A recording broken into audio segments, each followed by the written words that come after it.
Rawan Osman is a Syrian Lebanese Zionist who's converting to Judaism. I know her personally. This is a video of her talking about her journey. It is fascinating. Honestly, I have chills right now just thinking about her work, her impact, her activism, her advocacy, her role in the world beyond Israel Palestine. She is phenomenal. You have to watch this video. I'm not hyping it up. We're going to watch the whole thing. Let's talk about it after. She is amazing. Me'uleh is what we say in Hebrew. You should know that by being silenced, intimidated, you are emboldening Hamas and terror organizations because they think they get away with it. It's making the problem worse. My name is Rawan Osman, and this is my story. I was born in Syria but raised in Lebanon.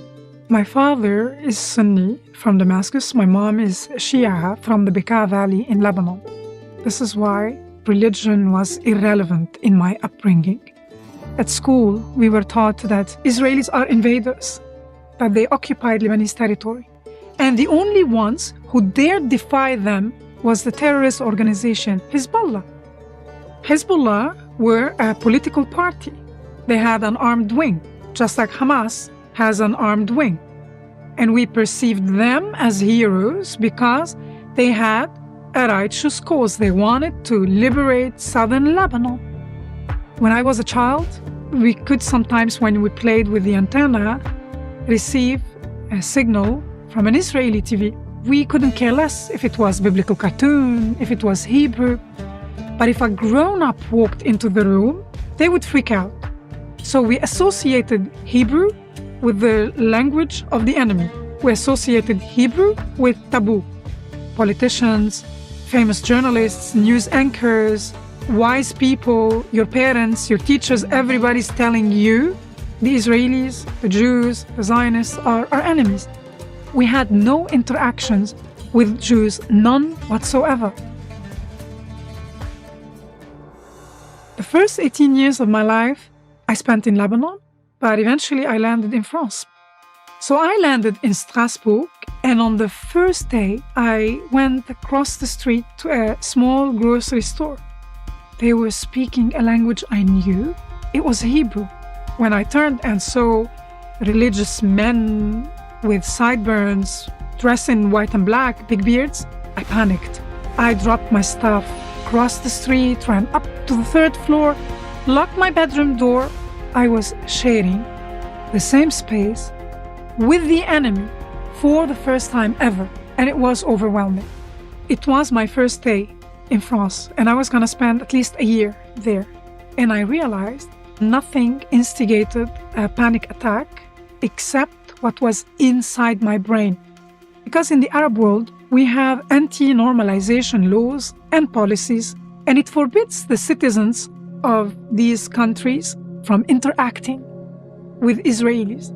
And if you are found guilty of collaborating with a Zionist or an Israeli, the consequences can be severe.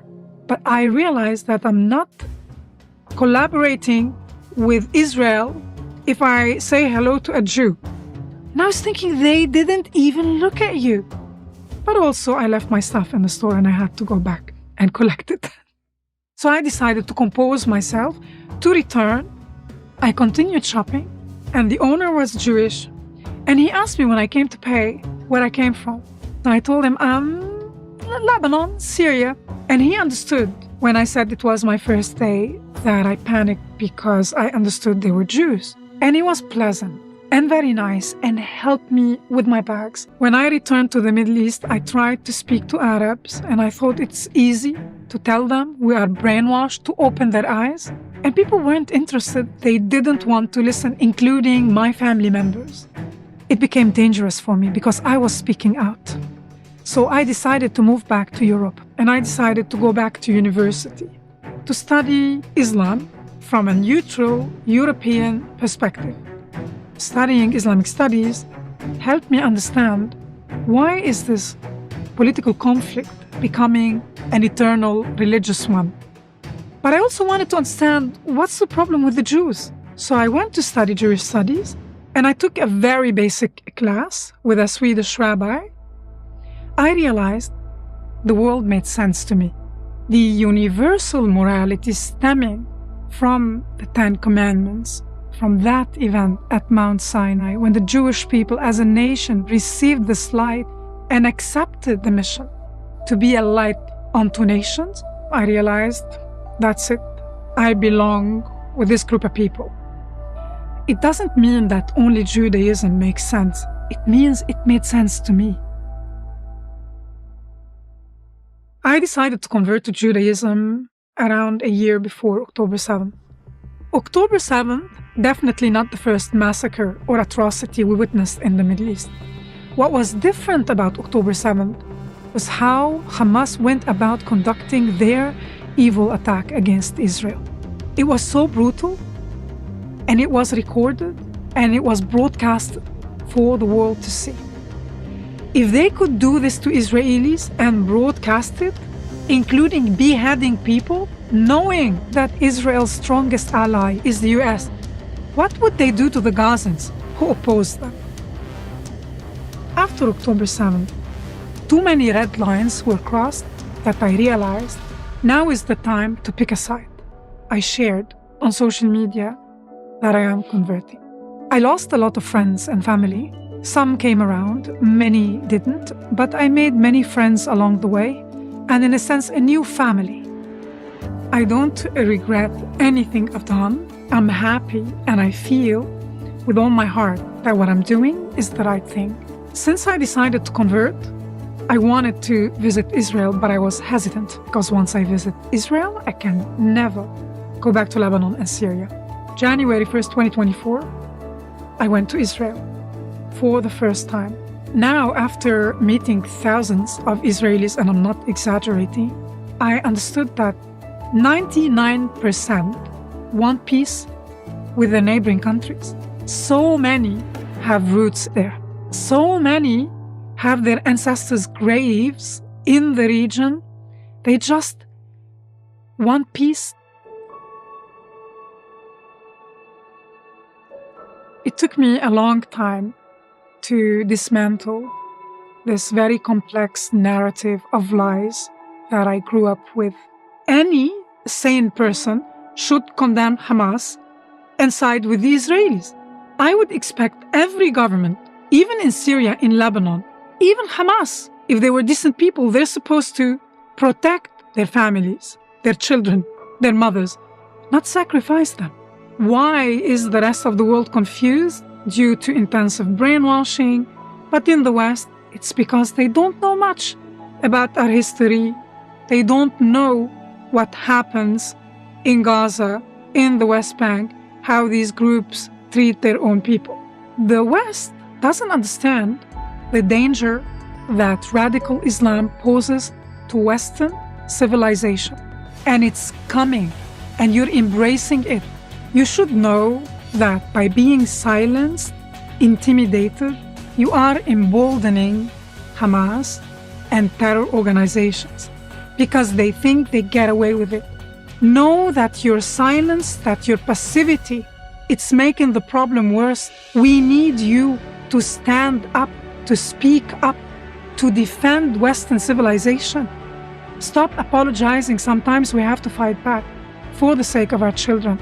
This camp that endorses political Islam is growing every day. It is time for moral clarity, and light, as it always does, will prevail. When I tell you that her story is fascinating, really, I mean, you can Google her, you can research her. She's very brave. I've seen her in Israel a few times. She has a documentary and a film about her entire journey of converting, but also this question of like, how can I relearn things that I've been taught are lies my whole life? And I think that is, I can't relate. You know what I mean?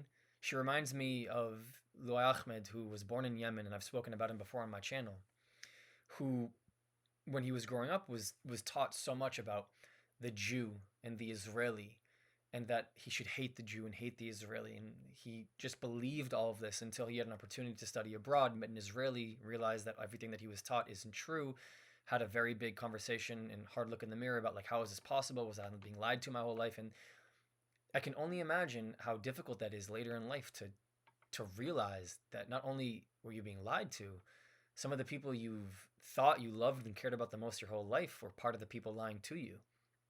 She can't go back to Lebanon at the moment. She can't go back to Syria at the moment, where she's from, only because of a religious choice and a political choice. And I find that very, very telling. There are Israelis and Jews in the world who have left Judaism or are Jewish, for example, and are anti-Zionists. I'm not going after their life. The state of Israel isn't going after their life. Other Jewish people aren't going after their life. Do we agree with them? No. We're very vocal and very, very loud about that. But that doesn't mean that now we are preventing them from being able to feel safe or preventing them from being able to exercise something that they don't agree with. But the second that they turn to this intimidation factor, this violence, and join the shouts for the death to Israel and death to America, I think that's where it crosses the line. And Rawan has never shouted for the death to Lebanon or the death to Syria or the death to Gaza. She's shouted for the death to the radicalism that is existing in the Middle East and the death to the radicalism like Hezbollah that exists in the same place that she, partially grew up in Syria. So I don't understand why we're not listening more to people like Rawan. These are our biggest allies. These voices are the ones we must amplify, which is why I'm making this video. So please share it. Thank you so much for all your support. I'll see you next time. If you want to continue the conversation, you can support my work for free. Discord does not cost a thing. It is the best way to connect with me and others who are seeking the truth. The link is in the description. But if you want to take it one step further, my Patreon gives you access to the Israel you don't see, uncovering the untold stories of what mainstream media does not show you. The link is in the description and it helps me to continue this work. Or if you're just looking to help this thing go, PayPal and buy me a coffee is a really easy way to support me. This channel, this work does not happen without all of you. Thank you. I love you. I'll see you next time.